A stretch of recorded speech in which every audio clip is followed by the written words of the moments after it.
Today on Coding 101, we are building an app from the ground up.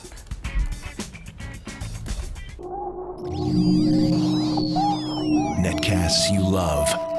From people you trust. This is Twit. Bandwidth for Coding 101 is provided by CacheFly at CacheFly.com. Coding 101 is brought to you by Squarespace, the all-in-one platform that makes it fast and easy to create your own professional website or online portfolio.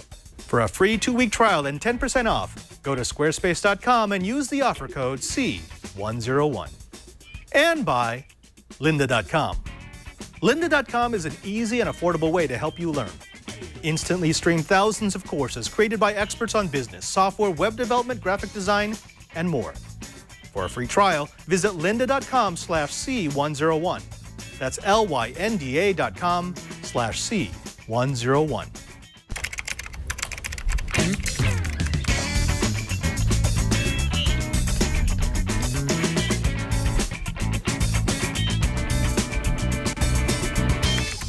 Welcome to Coding 101. It's the show where we let you into the wonderful world of the dancing code monkey. I'm Father Robert Ballecer. And I'm the dancing code monkey, Shannon Morris. Welcome to the show. Today we are going to get you all learned up on everything you need to know for the next 30 minutes to become a code master. That's right. Now, Shannon, we're doing something a little strange, a little different. This is unique. Kind of excited. Kind of excited. So what we've decided to do is we're actually we're kind of ending the C# module, but not really, because we're actually extending it. I know, surprise.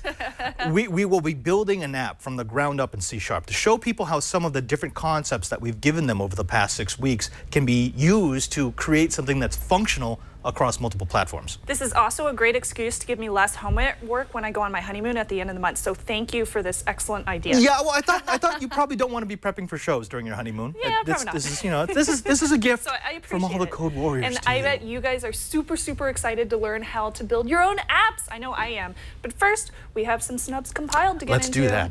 Yay! So I have my computer all set up with 3 different examples this week from our viewers. We got some really awesome examples in our Google Plus community. Of course, if you guys want to visit it, go over to Google Plus, sign up, and go over to bit.ly/twitcoding101. So we got this awesome one from Ayesh. So Ayesh basically gives us an array, a sample of an array. So his code is really, really, really simple. So you basically just go over here. You see that it's called namespace Ayesh example, regular class program. That's just what's already in there, right, as usual. And then static void main string arguments. So he has an int called C101 array. And then he creates a new int with 10 different variables in it. So 10 different nice values. Yeah, values that'll come out of it. Each time that he inputs it, it's going to increase by 1, and then you should end up with 10 different ones that output onto the console. So when I build the solution and hit start, simply gives me a nice little array. Which is what we wanted. Easy. We wanted people to be able to initialize an array, to fill it, and then output it. Exactly. Now I also had a really, really cool one also from, go away, Darren. Gosh, I know you're not available for interviews. So the second one is from Rick, and Rick basically said he wanted to create one that was a iterator demo. So he basically takes collections and gives us examples in an array, in a list, and so on and so forth. So I'll go ahead and show you that one as well, the iterator demo. Now this one is really, really long. His code is extremely long, but he also included a bunch of different notes in here for each and every bit that he created. So you can scroll through his code and completely understand exactly what he's doing in here. Now when I go ahead and hit run, go ahead and build that solution. Okay, so I have to rebuild it every time I do this, but you can see what he's doing here. He's doing a Fibonacci array, a list, an iterator, and manual input. So I'll just go ahead and do number 2 for list, and then hit enter. Oops, let's do that again. There we go. 2. How many numbers you want to generate? There we go. I'll just say 13. 13, okay. Hit enter. Okay, so it generates each of the numbers and then it outputs There we go. your That's Fibonacci sequence. Fibonacci sequence. Then you hit enter to exit. If I hit it again, go ahead and run it. Let's do number 1 this time, and we'll do 13 again. Generates them again, gives you another list. Well, in that case, it was an array. Now if I do number 3, I'll do the same amount, 13. Now look at the difference with this one. Pretty cool, right? So it what's it doing generates in there? between each one. Oh, So this is an okay. iterator. Yes. And So that's after first. it- That's rather than creating an array of numbers and just dumping it out. That's actually recalculating in between each Exactly. one. And that's very cool. And nice. then number 4 is a manual out. Oh, there. There we go. So I'll do 13 again. And then this time it says current number requested, and it gives you 2, 3, all the way up All to the the same sequence number, numbers, 233. So each time you're going to end up with the same kind of output, but they're put on your screen in different ways depending on what kind of collection or list or array that you put it into, if that makes sense. Oh, and again, very simple programs that require simple. very simple algorithms. But what we're trying to make our users do is, can you take a data set, something that it's a known quantity, and find different ways to use it? And anytime Right. that you can iterate it in a different way, it means that you're learning a little something else about Yep. coding, which is what we like. And we had one last one, and this one again is from Joe. Joe keeps giving us We really like good Joe. examples. Joe's Yeah, we love awesome. Joe. So Joe has continued on the podcasting app for us. This time he did a Xaml only podcast viewer. So if I go ahead and run that code, you'll see a little bit of a difference in here. Let me pull up here. Let's see. I'll bring up the Oh. code for you. Joe. Okay, so Going all XAML-y on yeah, us. he went very XAML-y. So he discovered that you don't have to have all the fun extras in here. You can just create a XAML output and make it look like something like this. So we have a complete new window for it. We have some kind of podcast that plays, and then all the different ones are listed over here on the side. Yeah, and again, this is cool because he's playing around with the view in the view model Exactly. Yes. view. So thing. we had a lot of questions about that, and our Google Plus community was really, really helpful in Right. explaining not only that, but also the differences between lists and arrays. So if you guys are still confused, I know I was a little confused after last week's episode as well, check out our Google Plus community because I got some really, really good answers in there as far as all the differences with all the different terms that we've been using here.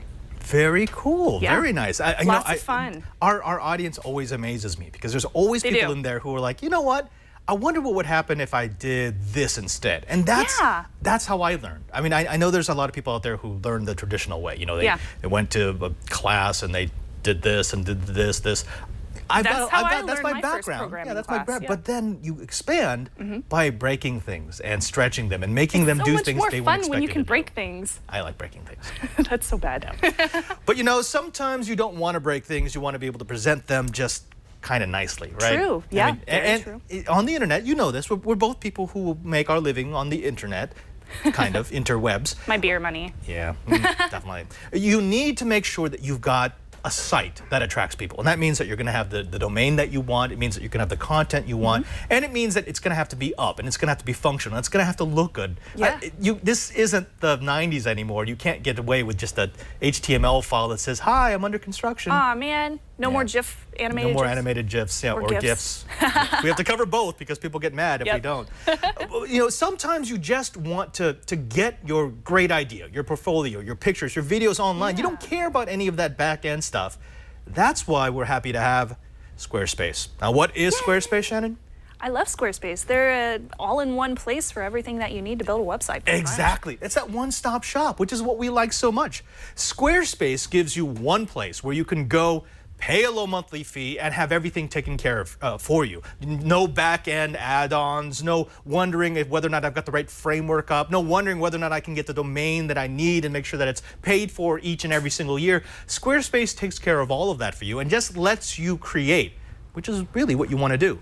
Now, I've been using Squarespace over the last couple of years because I deal with a lot of non-tech savvy organizations that, you know, they have content, they have ideas that they want to get out to the world, but they don't have an on-staff programmer, they don't have an IT person. Squarespace is perfect for that. They'll take care of all the tech. All you have to take care of is getting things up that people actually want to look at. Now, they are constantly improving their platform, which is one of the things I like about Squarespace. They don't sit back on their laurels saying, well, we've got a good service, let's just leave it there. They're always giving you more functions, more features, more templates, more beautiful things to look at. They've got 25 beautiful templates for you to start with, and you can customize them to get that exact look that you want. They also recently added a logo creator tool, which is great for individuals or small businesses who want to create their unique identity online, but they can't pay a graphic designer. It's a great way to get up and running with your Squarespace. It's also easy, crazy easy to use. But of course, if you want help, Squarespace has live chat and email support 24 hours a day, 7 days a week. Plus, they've got a completely redesigned customer help site for easier access to self-help articles and video workshops. If you need a step-by-step on how you get your content on Squarespace, they'll be there for you. They also have e-commerce available with all their subscription plan levels, which includes the ability to accept donations, which is great for nonprofits or, for example, setting up a wedding registry. Anytime you need people to be able to give you resources, Squarespace will be with you, backing you up. It's also inexpensive at only $8 a month starting price. With a free domain, if you sign up for a year, it's not going to break the bank, and it's mobile ready. This is one of the things I really like about Squarespace, and that is if you've ever designed a site and it hasn't looked right on a tablet, but it does look good on a desktop, but maybe not good on a phone, that's because it's not dynamic. Squarespace takes care of all of that. You just create the content, and they will automatically adjust it so it looks right on a phone, on a tablet, on a desktop, on a smart TV. No matter who's looking at it, it's gonna look right. Now, even their code is beautiful. This is important to us on Coding 101. That's right, if you take a look behind the curtain, the code that makes Squarespace so beautiful is not just a jumble of junk, it's code that I would write. And that makes me know that they've put the time into making sure that they're giving me the product I'm paying for. Now, Squarespace includes their hosting, which means there's no reason for you not to try them. Right now, start a free 2-week trial with no credit card required and start building your website today. When you decide to sign up for Squarespace, make sure to use their offer code C101 and get 10% off and to show your support for Coding 101.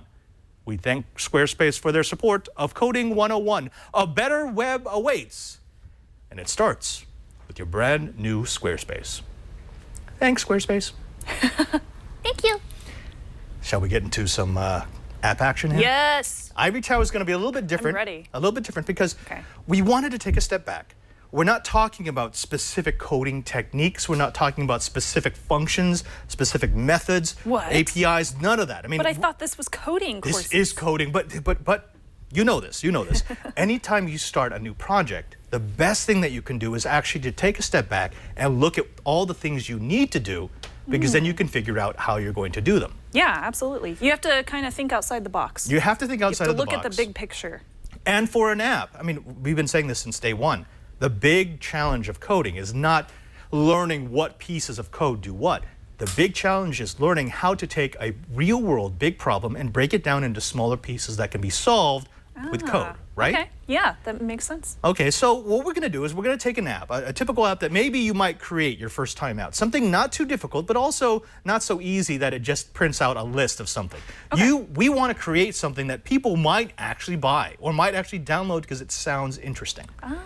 So I'm Okay. thinking, how about like a task manager? I love tasks managers. To do. Yeah. Your list of the I things use them you all have the time. Right? Those right? are some of the most useful and productive apps that I have. Right. Now, when we're considering our app, the first thing we want to do is we want to make sure that it's a little bit distinguished. It's got to be course. somewhat unique. I can't make a task manager just like every other task manager on the internet. Otherwise, there's no reason for people to download it. So we need to come up with some essential features that it would include.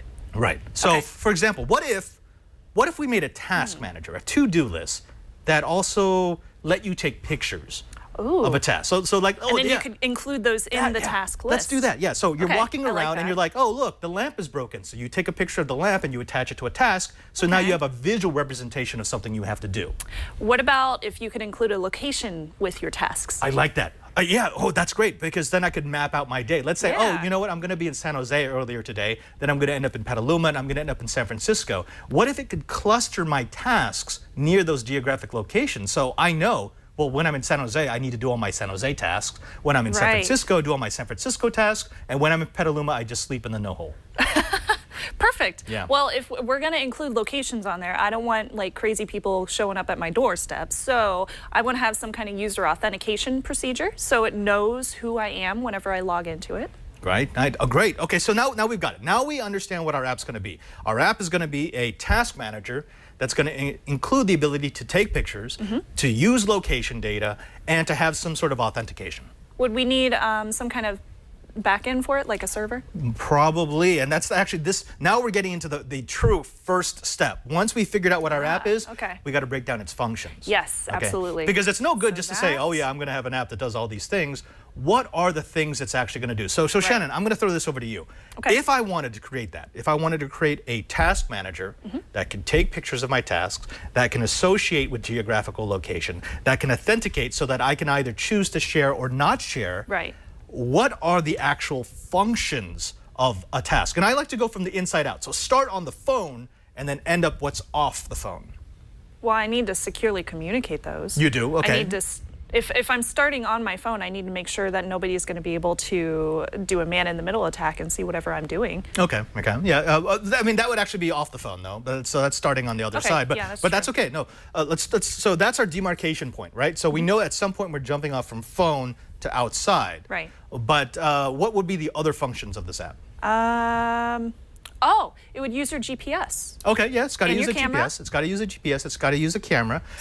It's also got to be able to maintain the task list, right? Yes. At some point. So Yeah. that's the main. So it stays memorized. It stays memorized. So it's got the ability to make tasks. Mm-hmm. It's got the ability to take pictures. It's got the ability to use GPS coordinates. Okay. It's got the ability to have an authentication process. And you already mentioned it has the ability to communicate with the outside world. So would we want it to communicate with like Yahoo or Google or something? Well, that's now we're starting to look at the second thing. So once I've got my list of functions that I actually want to include inside of my app, I have to start looking at what are the resources that are available for me to do that. Right.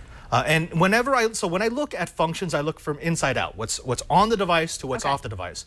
Whenever I start looking at resources, I go from the outside in. I look at what's available off the device, and then I look at what's available locally. So one thing you could do is if you want to include two-factor authentication, you could use the Google Authenticator because it's already made. Exactly, right. So I can use the Google APIs. Google has some great APIs that are available for me to use. Just like when we were using classes that we didn't create. Yeah. If I can use someone else's API, it means I don't have to program all that. You might as well do it. Might as well do it. Right. And if I didn't do that, it would mean that I'd have to build my own back end. Right. I don't really feel like building. Yeah, you don't want to do that. No. It's too much work. It's too much work, and Google's server farms are way more parallel than mine will ever be. Let's also talk about, in terms of resources, I need to have my GPS and I need to have my camera. Right. So Yeah. those are three things that I absolutely want. I Okay. want to be able to access someone else's backend because I don't want to build it. I need to access on my phone my camera and my GPS. So now I got my app description, I've got my app functionalities, I've got the resources I need to do it. Here is actually the fun part. I have to create the logic tree for the The app. logic tree. Yeah, the logic tree is that work? we talked about this before. Remember when we were discussing how you would take a binary sequence and turn it into a decimal number? Oh, Right, and it was all yeah. that. Well, if this is this, then I have to do that, and Yes. if this is that, then I have to do this. I do remember that. Right. You could actually flowchart it. You can say, okay, well, I'm going to need this, this, this, and then the phone has to do that, that, that, and the backend has to do this, this, this. Now, we're going to give a super generalized logic tree because we don't want to get down into the minutia because that would be silly. Right. But considering what I just said I want my app to do, and considering what I just said my app should have resources for, let's look at the logic tree. The first thing that the app needs to do is it has to connect to and authenticate with Google's APIs. Yeah, that makes 'Cause sense. That's going to be the start of everything. Okay. That's where my data is stored. That's where the application starts. Okay. Okay. Once I've authenticated, I need to get a list of my tasks from that API. Ah, Because okay. remember, I'm assuming that I'll be able to sync across multiple devices. Right. Which means my data cannot be stored on my device alone. It has It'll to be stored somewhere else, and you'll just be able to access it anytime you open the app. Right, right. Now we know from what Lou did with using external data sources, and actually from what Patrick Delahanty did with Pearl, that when you get that information, that's one thing. It's just like a Right. big string. It's a jumble of data. I need to turn it into something usable. Okay. So now that I've So authenticated, this is where the GUI comes in. So I've authenticated. I've gotten the data. Now I have to turn it into something useful. I have to turn it into a list of tasks, my task list. Right? But you have to be able to interact with those different tasks. Well, that will come later. I will come later. So because right now we're okay. still doing all the back end stuff. So this is preparing it for use. Now I have to interact with it. Okay. So once I've gotten that ready, I now have to present it to the user, right? Right, Because there yeah. has to be some sort of interactivity. Yeah, yeah. Because otherwise it's just a stupid list. So you want to be able to delete tasks. Yep. You want to be able to copy them or Yep. maybe Copy, duplicate duplicate. them. What else? You Add gotta create 'em. locations. Yeah, be able to create them. Maybe like do color code of the different tasks. What else? Warnings. You need Oh, warnings, yeah. scheduling warnings. So if I have a Scheduling task warnings, that's supposed that's to a good happen one. at a specific time, Yeah. or if I'm doing that whole geolocating thing, it should tell me, hey, you're in this area, you have a task scheduled for this area. good idea. Maybe it's time for you to take Oh, I care like of it. this. Why doesn't this exist already? It should. Well, we're going to write it, right? Including your photos in the tasks. Right, and including That needs to the be GPS available coordinates in the GPS task, coordinates. Right. So that's all the interactive level. So that's Okay. the stuff that has to happen between the user and the device and the API. Ooh, that's a good one. Dallas in the chat room says voice input would be nice. Voice input would be That's a right. great Yeah, one. why not attach a voice memo like that. to your list of tasks? And of course, the last thing. And when I say the last thing, this is going to keep happening in a cycle because we don't do So it it's just kind of like a once. loop. It's looped over Yeah. and over until I tell it to stop. The last bit would be to make sure that any changes I make, any pictures I attach, any GPS coordinates Oh, that I do, they need to save. any tasks I delete because I've done it, Right. I have to save it back up into that back-end server. Yeah, that makes sense. Right. Okay. So that's my logic tree. That's what I have to do. Now, if we were doing the logic tree for real, the board would be huge because each of those has a process that's attached for it. So Yeah. for example, I want to access the camera on my phone so I could put a picture. Well, I need to access a particular API that will give me access to the camera. Once I have the picture done, I have to access another API that will bind it to the data that's coming from my data source, which can then push it back to Google Task. We're not going to cover Oh my that goodness, because that sounds confusing. the show would be too long. Yeah. The last thing we have to do, we go through our logic tree and we make every step of the logic tree reality. We have to find a way to do it. And Brian, do you have the links that I put in the document? The first thing would be to get the APIs. Now, our code warrior Lou was wonderful enough to gather these resources. The first one is the NuGet package that allows .NET programs to access many of the Google APIs. This is it right here. It's a nugget. It's a NuGet. But this gives me a very easy way, if I'm writing in .NET, to do an include, which will suddenly allow me to access everything in the Google API. Now, Awesome. Lou's going to have to go through the process of actually applying for access to the API. Okay. But we will let him do that. Now, once we get this NuGet, this package, it will allow us to access the Google APIs. And if you go ahead and show off those Google APIs, there's a crazy amount of them. These are all of the APIs that you have access to. And if you scroll down towards T, you'll see that one of them is called tasks. You have to scroll a little higher, Brian, because it's hidden by the bug. There you go. Tasks, the tasks API. The tasks API is the part that is specifically going to deal with our application. We want a way to store tasks, a way to modify tasks. It's all built in right there. Awesome. Yeah. Now we've You don't got. have to do any work yourself. That's great. Actually, that's kind of true, right? I mean, we're going to be borrowing all these bits of code from other people. Now that we've got that down, we're going to have to go talk to our code warrior to find out how we actually turn this concept into a reality. But before we do that, Before we do, we gave you a nice fuzzy walkthrough on how we would develop an app, but there is a organization that could actually fill in the minutia, all those things we didn't talk about, and help you develop your own app. Shannon, who might that be? oh, I know. I call them lynda.com. Woot. Easy to use, super affordable, and they are the place to go for thousands of courses on everything that you ever need to know about pretty much anything. Software, web development, graphic design, and so much more. Lynda.com works directly with industry experts and software companies to provide timely training, often the same day that new versions or releases actually hit the market. So you are actually up to speed every single day that you go back to their site and you want to learn new stuff for anything that hits the news. All courses are produced at the highest quality, so they're not like, homemade videos on YouTube with low audio specs and not very good video quality. These are excellent courses, and they are broken down into bite-sized pieces so you can learn at your own pace. And you can learn from start to finish, or you can just find a really quick answer. And their tools also include searchable transcripts. So, hey, I mentioned you can find a quick answer. Just look in the transcripts. You can just hit Control F and find whatever you're looking for.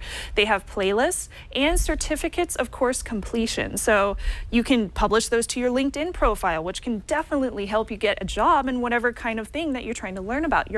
So you're an actual professional in your field. So whether you're a beginner or you're advanced, lynda.com has courses for all experience levels. And you can learn while you're on the go. So, hey, I'm going on my honeymoon later this month. I want to be able to get those videos while I'm on the plane. So I'll just connect on my iPhone, my iPad, or my Android device and watch videos while I'm on the go. And all this can be done on one low monthly price of $25. That gives you unlimited access to over 100,000 video tutorials, and that number just keeps on going up. Premium members also get an annual plan. They can download courses to their iPhone, their iPad, or their Androids, and they can watch them offline as well. Premium plan members can also download project files and practice along with the instructor. I've been using lynda.com for years. I've used them for everything from photography expertise, so I learned a whole bunch about photography and even how to build my own website. So they're really, really handy for pretty much anything, especially if you have a tech question. If it has to do with programming, this is the place to go. Lynda.com also has courses on up and running with CentOS Linux. I love CentOS, it's so fun. Practical cybersecurity, Amazon Web Services essential training, and up and running with Symfony 2 for PHP. So hey coders, check it out. Very, very good. And for any software that you rely on, lynda.com can help you stay current with all software updates. And you can learn the ins and outs to be more efficient and more productive. And we've got a special offer for you to access all of the courses free for 7 days. That's free learning for a whole week. Go visit lynda.com/C101 to try lynda.com free for 7 days. That's lynda.com/C101. And of course, we thank Lynda so much from the bottoms of our hearts for supporting our little show over here. And you know I love Lynda. And you I do know, too. I mean, I use them as I've my used reference. them a ton. I will say this, though. I download videos to my devices all the time. If you're downloading your videos to your device for your honeymoon, you're doing it wrong. I'm just gonna, It's a very long flight. It's a very, very long flight. Yes. All right, I'll give you that. I'll give you that. Actually, you might be able to brush up on GoPro basics Oh, yeah, there we go. because you're going to be. I expect My beautiful underwater video. snorkeling with GoPro basics. It's going to be. seriously, it's gorgeous out there. I can't wait. That's crystal Anyway. clear water. Anyway, this is the time where we don't talk about honeymoons. We talk about Code Warriors. Ladies and gentlemen, we welcome back to the show Mr. Lou Maresca, Senior Software Developer from Microsoft. Lou Maresca, thank you for coming back to be our Code Warrior. Hi. Thanks, guys. Ready to build an app today. Ready Yay! to build an app.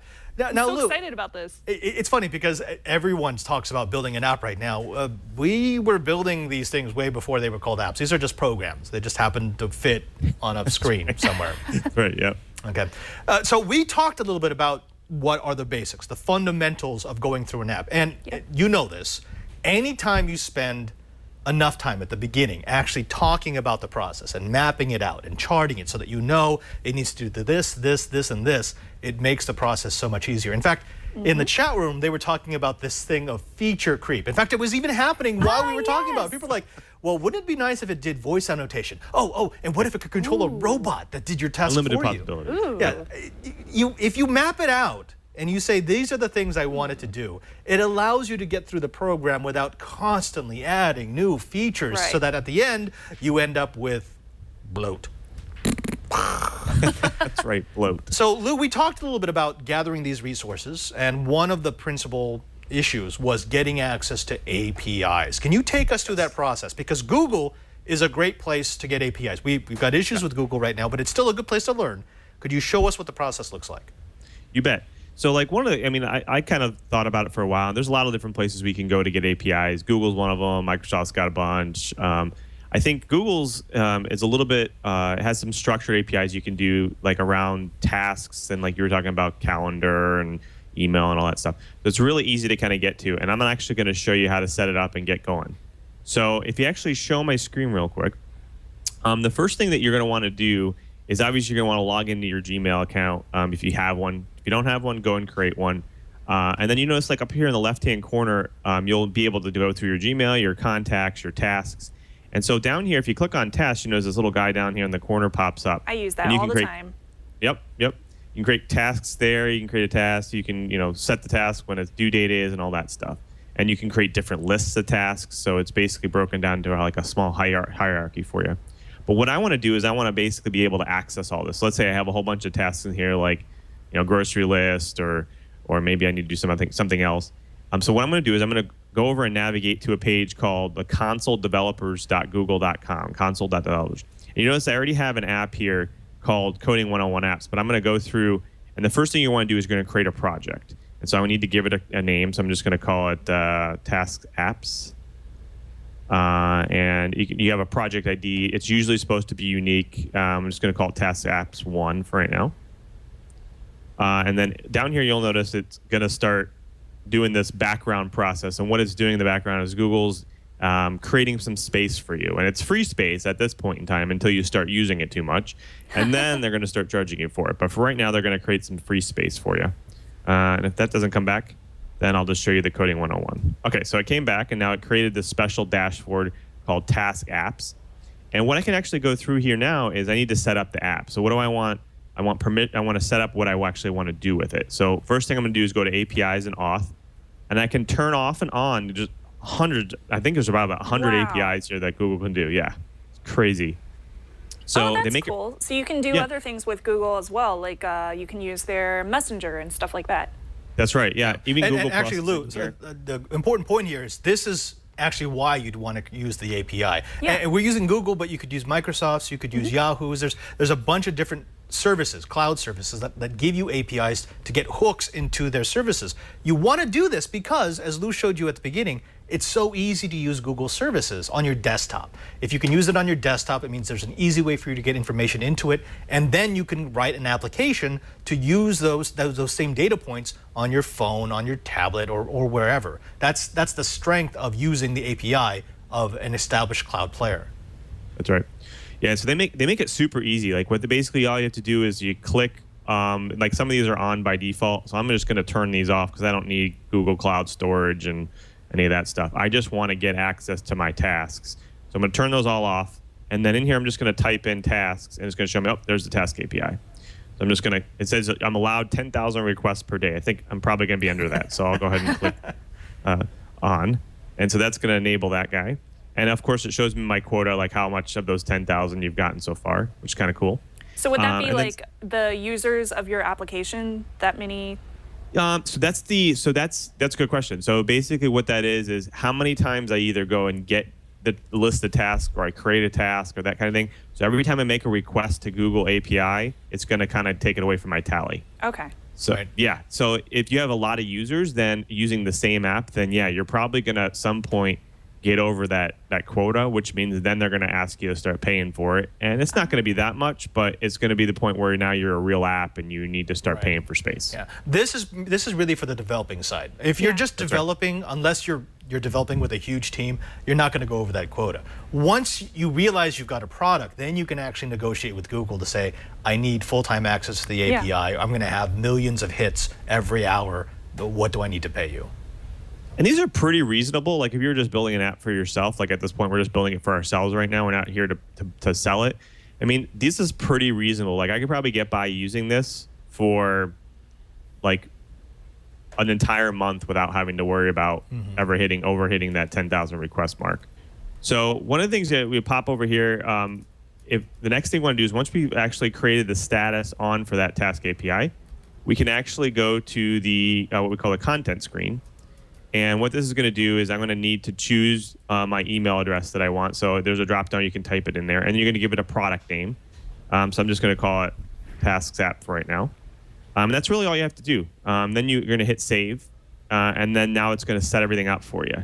So it's just as easy as that. But now what I want to do is I want to give the ability, like you guys were talking about, to authenticate the user. So the way you do that is you click on credentials here. And there's two different ways of doing it. There's what we call OAuth, which I think we already talked about that a little bit with the social app that we built with Facebook and Twitter. All these cloud services nowadays offer this OAuth protocol to allow you to authenticate. It's just sometimes overly complex, but they make it pretty easy to do here. So what you do is you need to basically click on the Create New Client ID. It's going to ask you what type of app you have. And in our case, we're going to just do Installed App. And it's going to ask you what platform. I found it kind of funny that Windows Phone wasn't in here, but we're going to go ahead and choose other and create client. And really, if all of these kind of create similar stuff, I think Android's a little different because they have some code within the platform that allows you to make it even easier, but the rest of them are pretty much the same. So I'm just going to click Create Client ID. And what you'll notice over here is, and I'm actually going to delete this after the show so you guys can't use mine, but but what it'll do is it creates this unique secret hash that I'm going to use within my app. And so it also creates a client ID so they can locate your app. This is basically your Tasks app in a big hash, and it has a URL, obviously, Google user content at the end. So that's really it. Now I'm set up. I'm ready to go, and they know what I'm going to be using. I'm using Task API. I'm going to be authenticating, and I'm going to be using this code. Pretty simple so far, right? Yay. Okay, simple so far. Yep. So now it's time for me to actually start using their API. So that's kind of the key. Now we have to kind of pop over to Visual Studio. So now we're getting into the code. Now we're getting into the nitty-gritty. Yeah. So the first thing is, so there's all these fancy frameworks, like for instance Xamarin. There's one called it's called Cross or XCross, something like that. There's a bunch of different frameworks that allow you to build an app once in C# and then can kind of convert it over to these other platforms. We talked about it before, creating an Android app or an iOS app. So this isn't going to be like a regular console application like we've been doing, right? Right. Exactly. But what we're going to do is, like Padre talked about, is you want to get the logic down before you start building the fancy UIs or user experience. And the reason why is because once you get that down, then it's really easy to kind of build a UI on top of it. And sometimes you have to change the underlying infrastructure a little bit, the code underneath, but not too much. Normally, it's better to start with the nitty-gritty before you kind of move up to the UI. So what we're going to do is we are going to still build a console app, but what I'm going to choose is there's one called a class library portable, and this is something Microsoft's created called a portable class library that allows you to move it between, let's say, Windows Phone or Windows Store app, or and Windows 10 is kind of all about this. Is it's moving it across any device that they offer Windows for. And so what this also allows you to do is then run this code through Xamarin or these other cross frameworks that allow you to compile for iOS and Android, and it will automatically just work for you. So that's kind of the key. So we're going to start with a console app. So I'm just going to call it this task app. I'm going to hit create. And once that gets created, the next thing I'm going to do is I'm going to add another project to this. So this is just the little app that allows me to test it. It's kind of like I like to call it my test app. But then I'm going to add another project, add new project.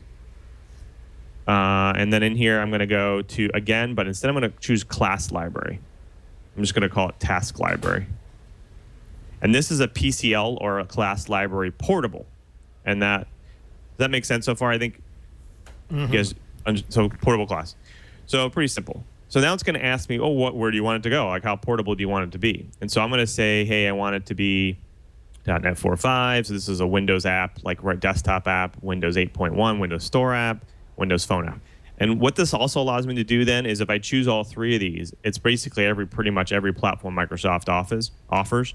So they are allowing you to build for this library to run on all of these different platforms, but also allows you to build inside of Xamarin too. So you can build it for iOS and Android. So I'm going to click OK. And now I got this simple class library. Oh. And pretty simple. And so then I'm going to go into the property. I'm just going to make sure that the frameworks match. I think I chose .NET 4.5.1, and that's I want to make sure they match, because otherwise you'll get an error saying it doesn't work. But that was just the properties of this console app that I created. So now you can notice over here, they call this the solution file. It's got two libraries. One is my console app, and one is my portable class library. The one that we're going to put all of our code in is going to be the task library. We're just going to use the console app to test it. Okay. So pretty easy. So what we're going to do now is, first thing I'm going to do is make sure that my console app can call into this portable class library. So I'm going to add what we call an add a reference. And it's going to be right here. It says projects. There's another one called task library. I'm going to check the box and hit OK. And now magically down here, it adds task library. So now anything that I build in this library, I can access it in this library. Pretty easy. Oh, that's cool. So you don't have to reuse it in both places? Yes, correct. So basically, I don't have to rewrite the code called code duplication. I don't have to do that. And I can basically just write all my code now in here. So now we have to start. Let's start talking about Google, how we access its API. So for me, like Padre's shown, there's a bunch of places you could go to learn about it, but it's tough to find all the documentation sometimes, and sometimes it doesn't pertain to .NET. In Google's case, though, they actually have .NET, Java, and Objective-C. They have code samples for all three, but there are libraries, and we talked about this last time, inside of NuGet that allows it to make it even easier. And so what I'm going to do is I'm going to add some NuGet libraries. So I'm going to go to Tools, and you guys remember NuGet, right? The Yes, package manager. we do. Of course. Very easy to search in NuGet. Yes. So that's what I'm going to show you. I'm going to show you how to search. So I'm going to go to NuGet Manager, and it's going to NuGet.org. And what I can do in here is I can just type in Google API. Hopefully this just returns quickly. Yes. So you'll notice that there's a couple that you can choose from in here. But what I want to choose is, let's see, which one do we choose before? I have another sample one over here. So we chose Google APIs with an S. I'm going to do that. There we go. So there's one called Core, there's one called Client. And so what we want to do is we're going to notice that the client one also needs Core. So I'm going to choose install the client one, and it's going to ask me which one of my projects. I'm going to say both of them. It's going to easily install that stuff. Right. And then So what we've done so far, Lou, is once you've gotten access to the API, so you did everything that you need to be able to use the Google's external interface into their cloud services. Right. We're now using NuGet to get this package that will allow us to easily interface with the API. Rather than programming our own hooks into it, NuGet will do it. We'll just have to use the documentation for NuGet. Exactly, right. And so now, so I got the API to basically talk to all the different, I got the DLL or the libraries to talk to all the different Google APIs, but I also want the one for tasks. So there's one called Google APIs tasks too. So I just type that in there and I click install. And again, it's going to ask me which project, and I click OK. And again, it's adding everything for me. So I think I got everything. I think that should be everything for now. So now I click OK. So now I'm already added so much stuff in here that I'm almost there to basically start calling and accessing tasks. Makes it pretty easy. And so what we can do here is now it's time to kind of start constructing our logic. Like, what do we want to do with this program? And I think you guys talked about getting tasks, getting lists of tasks, creating tasks, Right. updating tasks, that kind of thing, right? So yeah, the first thing we have to do is we have to connect to and authenticate with Google's API. Then we want to get the list of tasks from Google's API. Then we want to be able to turn that list into an actual task list. Right. So let's do that real quick. So I'm just gonna rename this because I'm gonna call it Task Manager, and you can just do right click and go to refactor, rename, and you can rename it, make it pretty easy. And I also want to rename the file, so I make sure you guys can follow. So now what I want to do is I'm going to build now there's a way to do this. It's called build a constructor, but I'm just going to make a method called initialize right now. And all it's going to do is, like you said, it's going to allow me to call into the Google APIs, or actually authenticate to the Google APIs.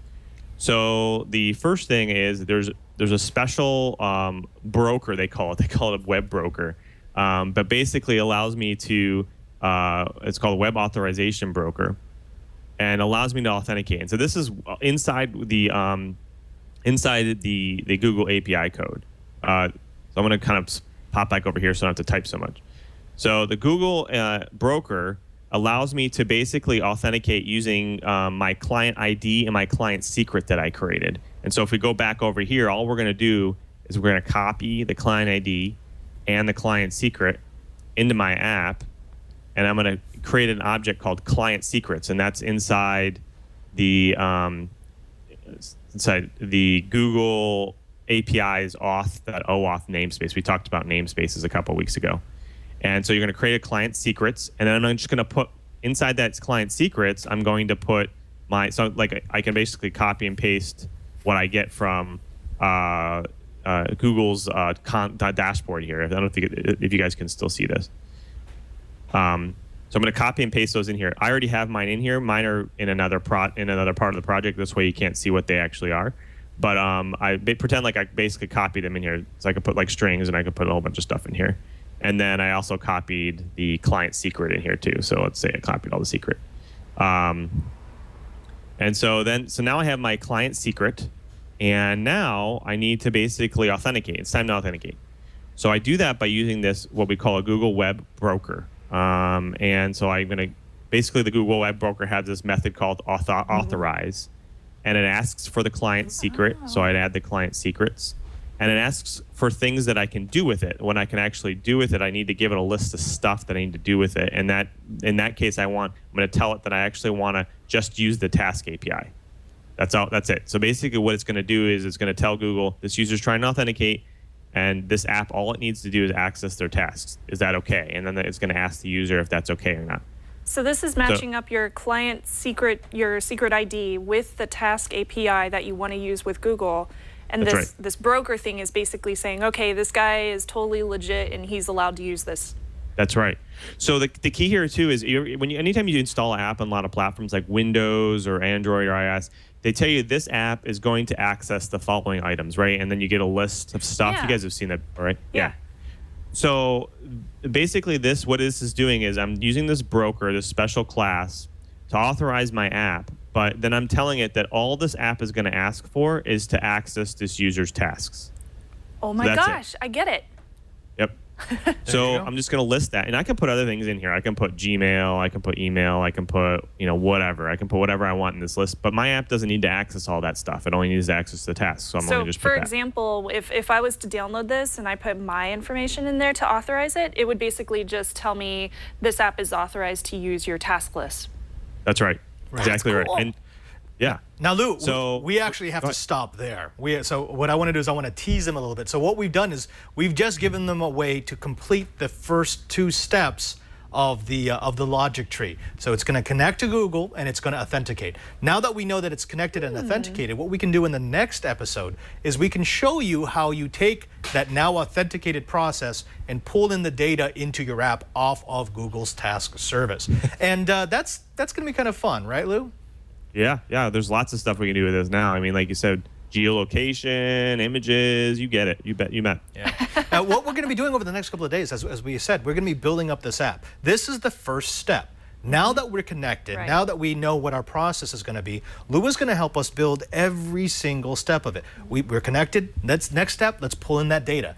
Step after that, let's turn that data into something that's usable. Step after that is turn that data into something I can interact with. Step after that is let's go ahead and make our app. Wow, application creation is so much more complicated than I thought it was. It is complicated, but it's easy if you realize that all you're doing is programming that logic tree. Right. There's a lot of steps. It's easy to understand the steps when somebody shows you how to do it, but man, it's complicated if you don't even know where to start. Yeah. Which is why we're going to give you access to all of Lou's code. We're going to show you the logic tree that we created for this particular application so that you can follow it, or maybe you can tweak it. There's people in the chat room who are saying that they would like to add voice annotation. Okay. Add that to your logic tree, use the process that we're giving you, and see if maybe you can make your own version of this new task manager. Lou Maresca, we want to thank you so very much for being our code warrior again. It is always a pleasure, especially when you blow our minds. Could you please tell the folks at home where they can find you? You bet. So twitter.com/LouMM, and also about.me at LouMM. And of course, all my work is on crm.dynamics.com. Ladies and gentlemen, he's Mr. Lou Maresca. He's the man who made Windows 9. That's right. Which was too good, so they just had to put just it got to away. get rid of it. Yeah. Lou Maresca, thank you very much for being our code warrior. Thank and you. sir, we salute you. That's a horrible salute. That's a bad salute. Now, you're actually not going to be here next week. You've got this amazing thing going on, so we're going to have to muddle on without you. But it's cool. It's cool because You guys hold down the fort. we'll hold down the fort for you. When you come back, we should have something for you to play with. A little something, Yes! something. It should be fun. Don't worry, I'll watch the episode. No. I won't. No. Now, if you were watching us live, and if you were just kind of getting buried by everything that Lou was telling you, of course, you're going to want to download the episode so that you can watch it several times.